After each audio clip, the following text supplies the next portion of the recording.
Hello and welcome to True Crime Diary, in which we look at the annals of true crime to find events that happened on this week in history. I'm your host, Mark DeCano, and with me are my friends, Jed Lester. Hello. And Rue Turner. Hello. We want your reviews. If you're on Apple Podcasts, please leave a review and preferably 5 stars, and if not, you can also email a review to stuff@truecrimediary.co.uk, and in appreciation of every 5-star review, we will give you a shout out in a future episode.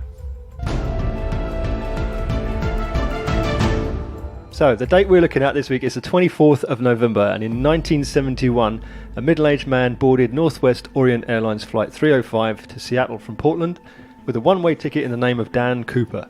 In one of the most daring and audacious hijackings ever, this man would hold the plane to ransom and eventually leave out of the aircraft and into legend, never to be seen again. 1971. So, technologies that are available at the time, there's obviously plenty of photography going on. Yeah. Quite a bit of filming going on. It's an airport, so it's fairly busy. Holidaymakers. Yes. You'd think he'd be caught on camera somewhere. Was it? Possibly. It wasn't modern technology like we would know it. No. So yeah, there would have been a certain amount of surveillance, but there would have been a part picture here and a bit of a picture here, you know. I don't know, really. I mean, but it's not a long flight. I bet Portland was a very small... It was an international tiny airport. It was still international. It's a domestic flight, but it's Yeah. an international airport, so it's not that small. I don't know, I'm not surprised there's no evidence It would have been background. bustling with people. So I'm not surprised there's no evidence. What, is there any evidence he got on it, the flight? yeah, I mean, yes, the fact that he hijacked the plane is some evidence that he got on the flight. So the story is this man who identified himself as Dan Cooper.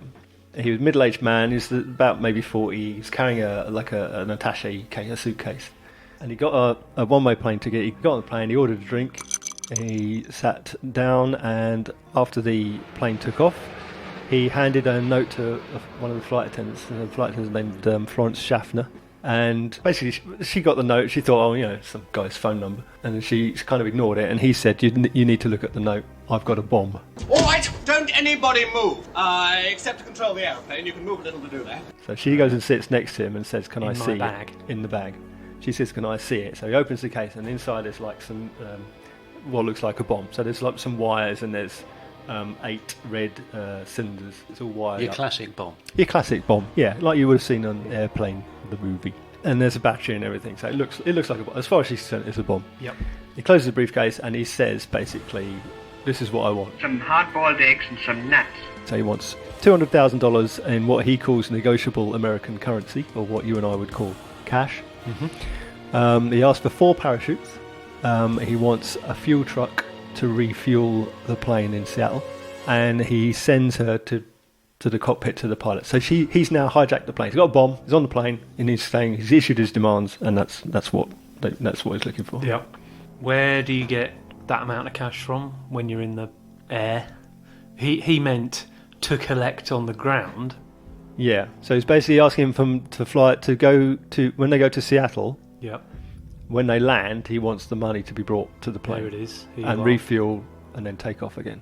Okay. So she goes to the cockpit. She goes to the relays cockpit. that. Yeah, she sees the pilot, William Scott, and basically says, this fella's got a bomb. Now there's 35 other passengers on board. Yeah! And there's a crew of about 5. Hello. And they contact the airport, and then they inform the feds.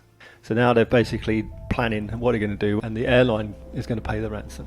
So Northwest Orient is the airline. They've said we're going to pay it, do whatever he says, and they kept the airplane circling in a holding pattern for a couple of hours while they get all the money and the parachutes and everything together. So there was no, we're not going to do it. They would go, No. give us a minute. Basically, yeah. Okay, so just kept, as I say, kept them holding, and then basically then they land, and the money, there's a 10,000 $20 bills is how it's paid. So they went to the cash point. Yeah. So they've got it from a lot of different banks, basically. They've gone done the rounds. The FBI's done the rounds, and they've basically got loads of bags of cash. Give me some of that money. I want some of that money. So they land. I don't know. I can't help thinking this could have actually been foiled. Yeah. Like quite easily on the. But obviously, I don't know. I mean, he might have. A plane could experience some kind of ghost technical difficulties and not be able to take off again. I mean, obviously, everyone believed that he had a bomb, so therefore, there's an element of do what he says. Yeah. I can't help thinking that. But for the bomb to go off, kills him as well. So what's the point? Unless it's a terrorist objective, it's not going to achieve anything. Yeah. Which it wasn't. It was just give me some money. Yeah. I mean, you can't go into a bank and say, "Give me $10,000 or I shoot myself." The latter. So I thought it was give me some money and some parachutes. Thanks very much. Goodbye, and then jump out. But he landed and then took off again. Yeah. I can't help thinking they've missed a trick. I thought the cash must be in the hold. Yeah, and he knows that. I thought. And he's going to say, right, give me the money or I blow the plane up. That's why he got on that Let's flight. go, okay, have the money. Yeah. And he jumps out. That's how I thought it was going to go. Okay. No, it's much funnier than that. Yeah, it's thrown me a bit because I was thinking, hang on, what do you mean they land? Yep, here's the money. Right, we're just going to take off again. Okay, bye. You know, it's like surely someone could have just bonked him on the head or something. Yeah. You know, I suspect he was dressed as a man, as a businessman. Yeah. You know, a suit and tie, spacesuit kind of motorbike helmet to protect. You know, he could have. He was wearing sunglasses. Okay. I mean, they must have just cunning disguise. The bomb must have been. Did they have a moustache attached underneath? It must have just been very, very believable, basically, the bomb. Because I kind of, or some wise guy could have gone, yeah, go on then.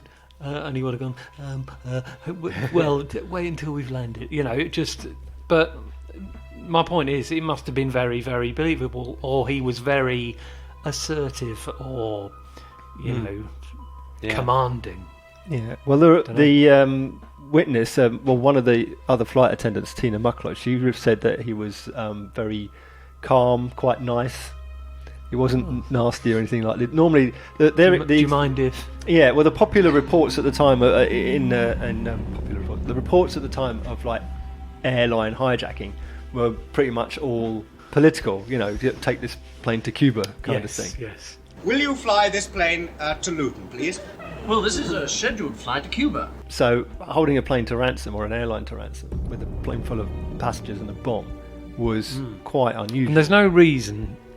I mean, not that he needs a reason, I suppose. There's no reason of give me this money because blah blah blah. Yeah. It's just give me this money. Give me the money, or I'll blow up the plane and all the people on it, including myself. So, which wouldn't. I mean, as far as it wouldn't have been a great PR exercise if they'd blown up one of their airlines. I suppose not.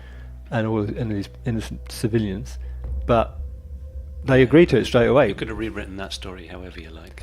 Well, yeah. Because there's no witnesses. Does would that wouldn't happen today, would it? You know, land the plane. Yeah, here's the money. You know, they just would. Well, it just wouldn't do it like that, would they? It did happen in the 80s or 90s, didn't it? Yeah, someone hijacking a plane and then shooting him while it was on the runway. But this is 1971. In 1972, 2/3 of all the airline hijackers were for ransom. Following this example. Oh, okay, so perhaps and most of the rest were take this plane to Cuba, or blown up. Meaning it was a perhaps not regular, but it was a thing. So people went, oh, blimey, to do what he says. Yeah, well, exactly. I mean, after this, the following year, as I say, they did like 15 odd or more people. He made it a success for everybody else. Everyone else tried it. Yeah, right. Tried the same thing. Works. Give me do that. Yeah, he's disappeared with all the money. Seems a bit. I'm going to give it a go. I mean, why wouldn't you? Yeah. I mean, I wouldn't. Because it's a horrible crime and you could die. Yeah. But other than that. Right. Okay. Why did you say at the start DB? Dan Cooper was his name. Yep. He has been referred to as DB Cooper, but that was an error, which for some reason has caught on. So someone missaw an A and an N. Yeah, there was. after the event, when the FBI were questioning possible suspects, there was a guy from Oregon named D.B. Cooper. He had a record. So he was one of the many people that was interviewed on the off chance he'd used their real name, sort of thing. And there was a reporter named James Long, and he got the suspect's name and the hijacker's name mixed up. So he reported D.B. Cooper, and that got picked up by some other papers, and suddenly everyone's looking for D.B. Cooper, not Dan Cooper. There he is. Okay. But it was never called D.B. Cooper. D.B. Cooper had nothing to do with it. It's just it was a mistake in the press, and for some reason it's stuck in unfortunate. In popular memory. It's stuck. So anyway, we don't know his name. But Dan Cooper probably wasn't his real name anyway. Yeah. No. So it doesn't matter if it's D.B. Cooper or Dan Cooper. Neither of them is his real name. So. Well, when you've got a daft plan like that, you may as well use your real name. Well, yeah. I mean, clearly they did run around interviewing people named Dan or D. Cooper. I don't know, it just seems a bit weird to me. I'm sure all very avoidable. But anyway, perhaps I'm being a bit harsh to people. If this is his plan all along, I really like you, Jed. I don't get why he's landing to get the money and a parachute. I mean, surely a parachutes are 10 a penny on top of an aircraft. Well, apparently not. I don't know if it was also, why do you have to get in a plane to do your demands to then land to get the money? Couldn't you just go to the bank or go to somewhere and say, here's my demand? He could have gone to the bakery and said, I've got a bomb, here's my demand. Give me all your and they iced would have buns. gone, oh, right, okay. Meaning the plane, the first flight is kind of meaningless. Isn't it? Well, no, the plane is the threat. The plane is being held to ransom. But if you've got a rather bomb, than it a doesn't bakery. matter. I'm going to set off this bomb. I mean, all right, they're in a plane and everyone's going to die. But if you're going to set off a bomb anyway... Yeah, but if you go into Greg's, the bakery, and say, give me $200,000, I'm going to blow up this bakery. Yep. The Greg's chain probably isn't going to have that kind of money to be able to pay for, whereas an international airline or a national airline would.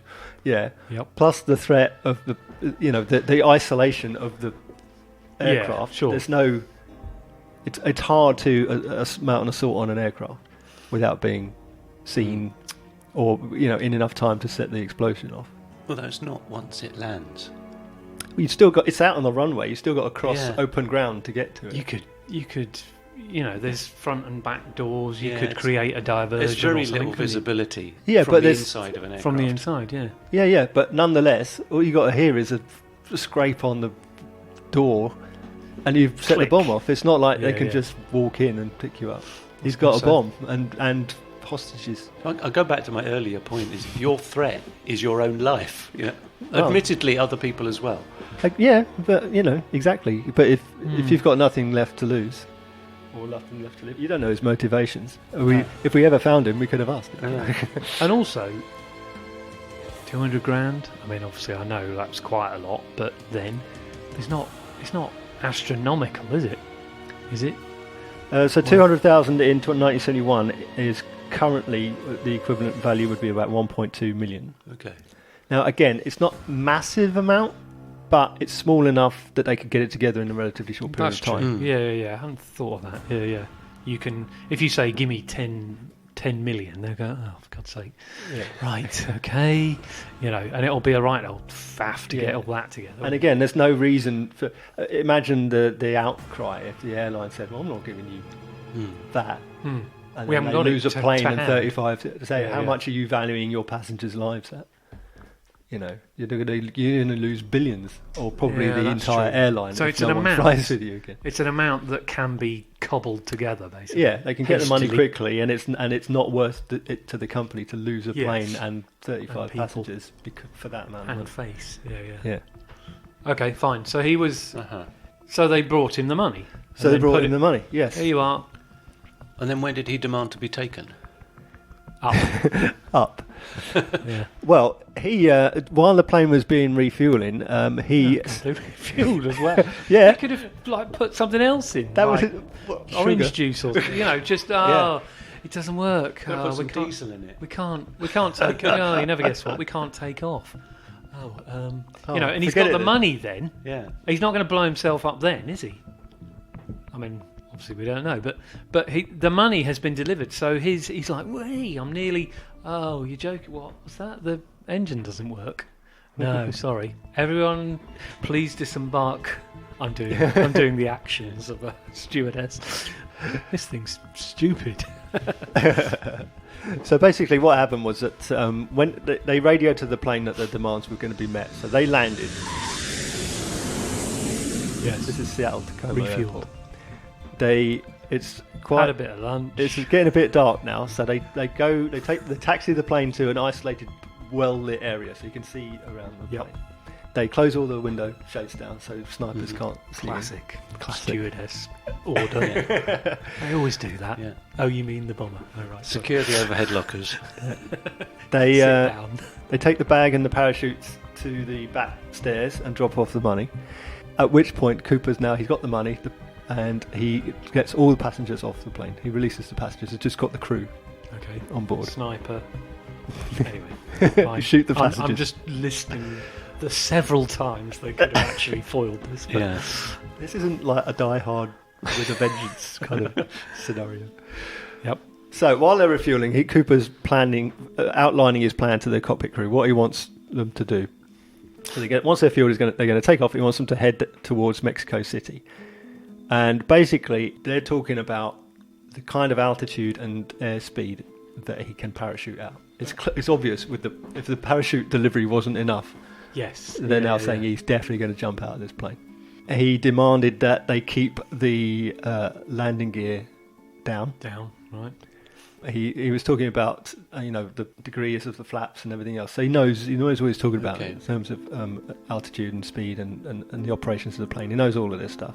They were limited to 1,000 miles, the aircraft, so they had to basically a discussion about what they were going to do, and they decided that they would refuel again. I was going to say it's more than 1,000 miles to Mexico. Yeah, City. So they were going to stop in Reno, in Nevada. Okay. And do some gambling. 200,000 on black. Yeah. There was a little bit of back and forth because Cooper wanted the rear door.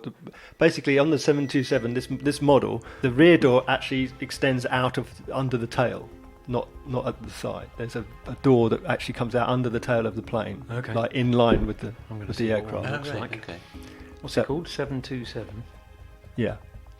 Boeing. How many passengers does it take? I mean, I know they vary quite a bit, but well, there were 35 passengers on board. Yeah. Okay.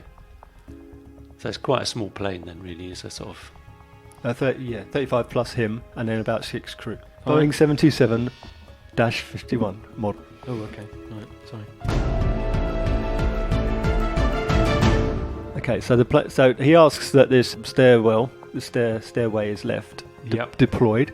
There's a bit of back and forth with the tower because there is concerned about it might affect its ability to take off safely.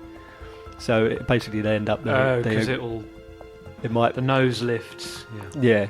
So basically, he said it was safe. So he thinks he knows about this plane. Oh, he said it was safe. He said it was safe, but he agreed because of the protest. I mean, he's the hijacker, and yet he's being nice and discussing and all this, which is weird. But he said, "Okay, look, it's definitely safe, but fine, I'll take it up and I'll deploy it when we're up." So it was a bit weird. Right. So he obviously knows, apparently he knows what he's talking about in terms of this particular aircraft. So they're off. It's about 7:30ish. They take off. Now there's only him, the pilot, co-pilot, flight engineer, and flight attendant, McClure. Now, while they're in the air, they're being tailed by 2 F-106 fighters out of McCord Air Base, following. Understandably. Above them, but out of sight, so you can't see them. There's a trainer flight that's been diverted, so they're following him around. So overall, there were 5 planes following this plane. Wow. And none of the pilots saw him leave the aircraft out of these 5 aircraft following. Okay. So having taken off, Cooper sent the flight attendant to join the crew in the cockpit. So all the crew are in the cockpit with the door closed, and he's the only one in the body of the plane. And then about 8 o'clock, there's the warning light in the cockpit, so the stairs are being deployed. And then they feel the air pressure or the cabin pressure. Change in. Yeah, that the door is definitely open. Flow. Then suddenly there's after a few minutes, there's a kind of a quick upward movement. and they reckon that's the point at which he's left the plane. So basically, Cooper has jumped out the back with all stairs the money. With all the money and with their parachute. So therefore, a bit of weight has gone. Well, it's not going to be so heavy that the plane's going to jerk upward. Well, it's probably him, Dunno. Bouncing off the back Yeah, stairwell. you definitely feel it, but Really? yeah, you would, because is he hanging out the back? It's literally right at the back under the tail. Yeah, So it would make a it'll be- difference. The plane is empty of other passengers. All the human weight is in the cockpit. They're all in the cockpit. There'll be him and bags of A load of $20 money. bills. $10,000 Do you think it'd be $20 bills. A lot? And two think parachutes. bags. Don't know. He takes 2 parachutes. He leaves 2 behind. Oh, okay. Takes 2 parachutes, all this money, and him right to the furthest opposite point of the plane. Yes. And Yeah. then basically swan dives out the back of the plane. But nobody on any of these 5 planes saw anybody leave it. No. I'm not sure he ever left it. Where did he go? Presumably, he also had the bomb on him, Yes. because otherwise you could just push him out. All he left behind was his black clip-on tie and tie clip, and 2 of the parachutes. So is that is that kind of where the story ends? Because whereas fact is concerned. Essentially, yes, that is the tale. See you next week. After that is what is known. After that, it's all very much about how the thing was investigated, and it just went all over the place. They're looking for ransom money. Sorry, where did he jump out? Whereabouts? Where is it believed he jumped out? Yes. Jumped out over You can't not see a parachute if there are at least 5 pairs of eyes watching. Perhaps he didn't deploy. Maybe they were designed not to deploy. Yeah, exactly. We've said they're parachutes in here, but it's just my washing. Or he jumped out over a bed of nails factory. A bed of nails factory, not just a nail factory. A bed. We only Nails wouldn't work. I suppose magicians. If the parachutes were designed not to open, then you'd have found a body covered in cash. You would. Yes. Well, yeah. Or rather, some cash covered in body. Yeah. A big hole in the ground, carpeted with cash. So we don't know where he jumped out. In between Seattle and... Well, they've headed down. They're on their way via Reno, so they were heading south. Basically, they think it might have been near Ariel in Washington State. So not very far. Not too far. Haven't gone It was far. quite. No, it's like 50 minutes after takeoff. Oh right, okay. Very quick. So was that? Would he potentially? Obviously, we don't know the answer to any of these questions. But so if you say to someone, "Fly me to Mexico," they will, or "Fly me to Reno," they'll have to go in a certain direction. Yes. That meaning, do you think he said, "Fly there," and then he knows that on the way there is a outdoor mattress factory, or a pillow emporium, Yeah. outdoor one, or something. Meaning, soft it's like, hang on, A blimp factory. Yeah. meaning the stewardess would have gone, hang on, I thought What is this? A Roadrunner cartoon? I thought you wanted to go to Mexico City or wherever it was. But as I say, that we don't know the answer to any of this, do we? No, we don't. They searched a lot. The FBI was searching. They questioned like 800 suspects. 800? Yeah. Wow. Pretty much anyone who fit the sketch that they put together, or whose name was Cooper, or anything else they could possibly come up with. suppose They that's quite a lot of interviewed people. over and over. It seems like they spent more on the investigation than he got away Then with. he got, yeah. He wasn't found, basically. He wasn't found. I mean, they using the airspeed and everything else, they worked out sort of a flight path, and they looked at Where he could have landed. Yeah. They had aerial searches going on. They had ground searches going on using the National Guard. I mean, they searched all over. They had 200 army officers, army soldiers were there, as well as Air Force. All sorts going on, and then for a couple of months in early 1972, they were searching. There was a skeleton found that they thought might have been him, but it turned out it was sadly a teenage girl who'd been killed. But they found. So what about money? Well, they distributed all the serial numbers, because they'd obviously taken note of all the serial numbers, to all the banks Everyone. and casinos and everyone else. and they offered a reward, 15% of the money. It wasn't recovered. Some men tried to swindle Newsweek out of some money by using Cooper bills, but they were counterfeit. They basically made interesting with the correct money, serials. with the right serial numbers in order to say I've found the Cooper money. Fancy fraudulently forging stolen money. Forging fraudulent how many money. crimes? How many crimes are in that sentence? Made fake money so we could commit fraud, pretending to be a hijacker when we weren't. So no money has ever been found? Some money was found in 1980. Is this 9 years later? Yes. Where did this money turn up then? Was it just sort of... The Washington Marshmallow Factory. Someone went to make a large deposit. They sensibly sat on the money for 9 years instead of buying themselves a cigar store Indian. It was a bundle of cash, and it basically just washed up on the Columbia River. Oh right. And investigation concluded that they had basically just matted together from the river flow of the river. They just matted together in a ball and washed up on the shore. Right. So, although it was some money, it didn't explain where it came from or how it got there. So, did it have numbers on it that matched the missing? They were money, definitely Dan Cooper money. Yeah, but that didn't explain why some of the bills were from one bundle of money and some of the bills were from another bundle of money, and they got together. They weren't like bundles were matted together. There was bits of money from here and here and here put together. So it raised more questions than it answered, really. But was that when it was delivered to him? It was delivered to. It was delivered in bundles, yeah. So I mean, he might have just lumped them together though himself, wouldn't he? In midair. Yeah. Just taken bundles of cash out the bag, swapped some bills into another. I don't see why he would do that. But yeah. I mean, I would. Here's what I think. He landed and some money fell out his pocket, but he landed safely and then got away, basically. And that's the end of that. Because otherwise, facts and evidence would tell us what happened, basically, and currently it doesn't and hasn't. He just landed and it wasn't even got clear. away. It couldn't be determined properly, really, if the money had just fallen into the river or been put in the river or buried in the dry bank, or it couldn't really calculate. But it was the money. It was some of the money, yeah. Okay. But they were reviewing it right down to spore samples on the money. Yeah, right. They still couldn't determine conclusively how it had got there or the origin of it. But it says to me that he got away with it. Or if he didn't leave the plane, he could have thrown a few bundles out the back as a trail. What do you mean if he didn't leave the plane? Or he didn't jump out of the plane. Nobody saw him leave the plane. Yeah, but he would have... So when they landed, whenever they landed, they would have gone, oh, there he is. Well, they're not expecting him to be there. So you could... open the doors, please. Everyone in the cockpit.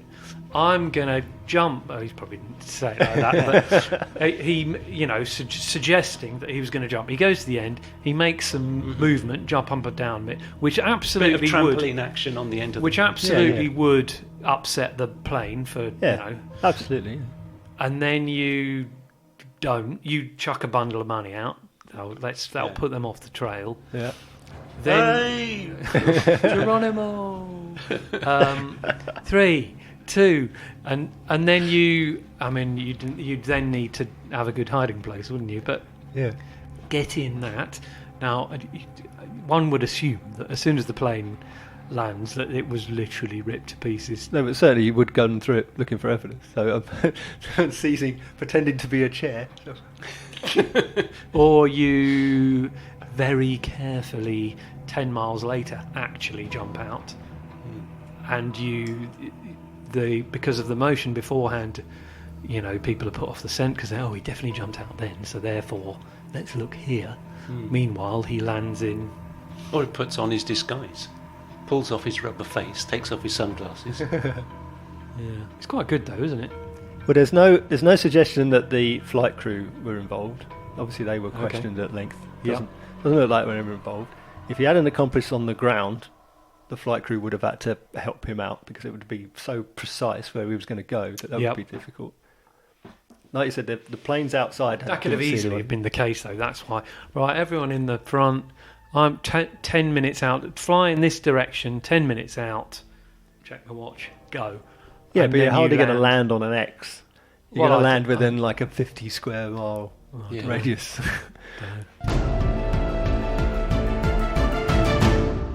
He didn't have any like a helmet or anything like that. Nope. So he just had the parachutes. But even then, if he landed in wherever he landed, I mean, he had a bag of money and a bomb. He didn't like have any hiking equipment or compasses or anything like that discernible. Anyway. I'm kind of assuming the money is like massive, but it probably fit it in rucksacks. It was delivered in a rucksack. So.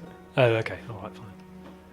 But yomping your way out of a forest in the middle of nowhere with no, necessarily any like direction finding equipment, no food, water, and a backpack full of fair weight. It's going to be with a that bit of an ordeal. backpack. Can you? Would one parachute have not been good enough? Oh yeah, it would have been all right. It would have been all right. Yeah. Oh, okay. But he still took 2 parachutes. Well, it took a parachute and a reserve. It was backup parachute. I thought you meant he strapped the money to one of them. No, it was really heavy. I mean, it looked like he might have tied it to himself with using the cord from one of the other parachutes. Okay. So he basically ripped cording from one parachute and then took the one good parachute and one reserve. I mean, the FBI's most immediate conclusion is that he didn't die in the fall, and he would have died in the wilderness, basically. Yeah, he would have just because starved that's to where death. right. Okay, so he was in the middle of. Yeah, I mean, it was green land, Washington. but it was thousands of miles of. And by the sounds of it, this money hasn't been spent to date. Otherwise, No. some of these numbers would have turned up. Again, not only has he not turned up, but the money hasn't turned up either. Yeah, which does kind of point towards either he didn't jump and for some reason didn't do anything with the money, or more likely, it would seem, he did jump and just died somewhere And just in the went in a wilderness, hole, yeah. unable to spend any of it. And he was eaten or whatever. Yeah.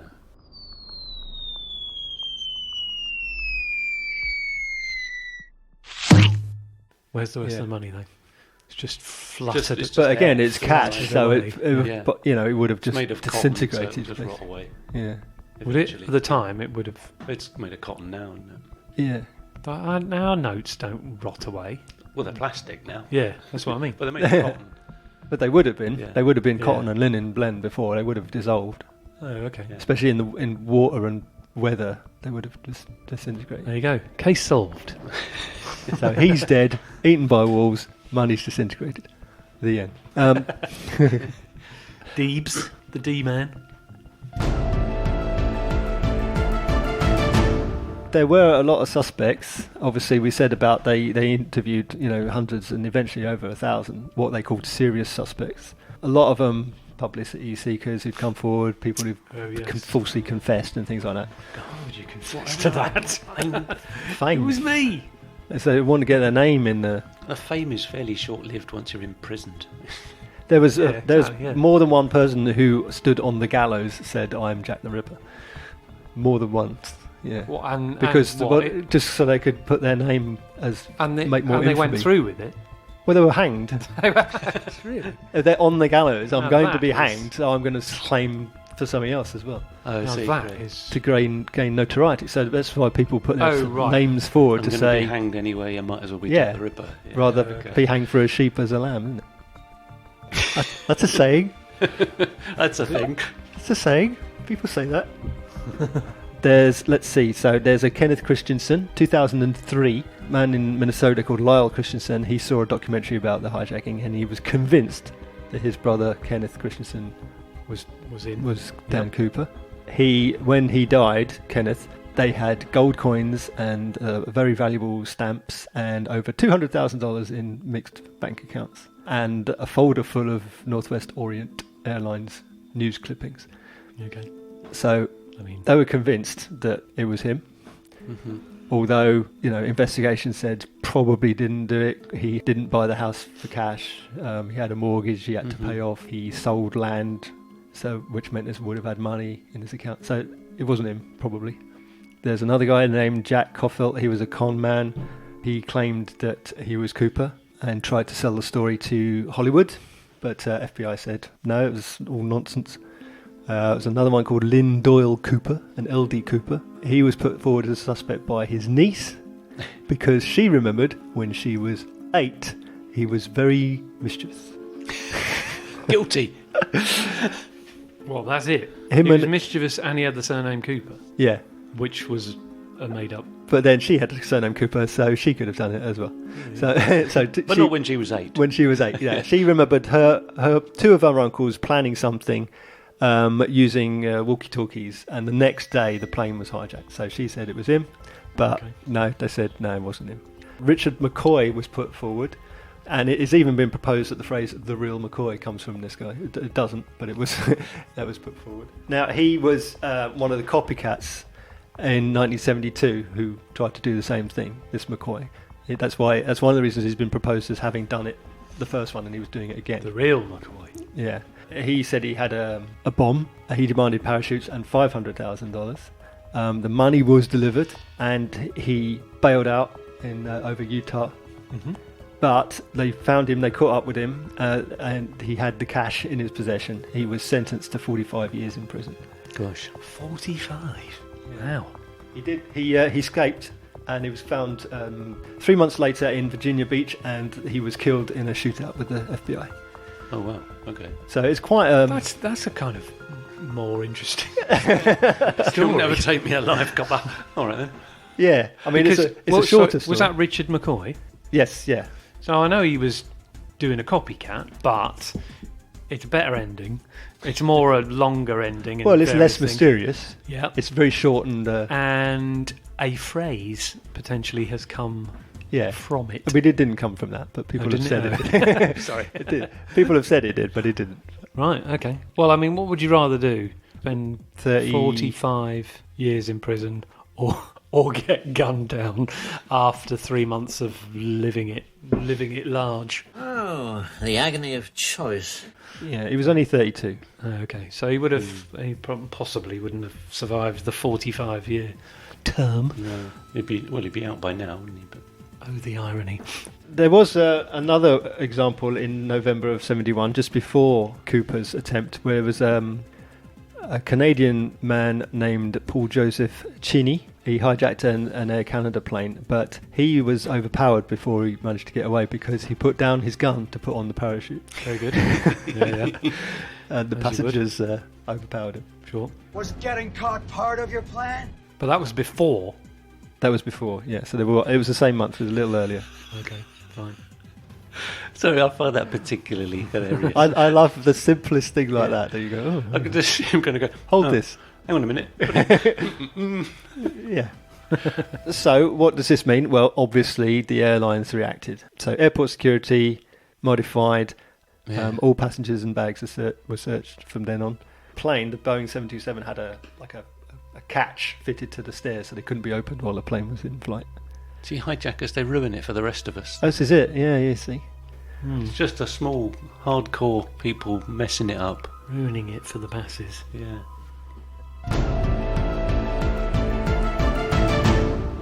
Okay, so, popular culture.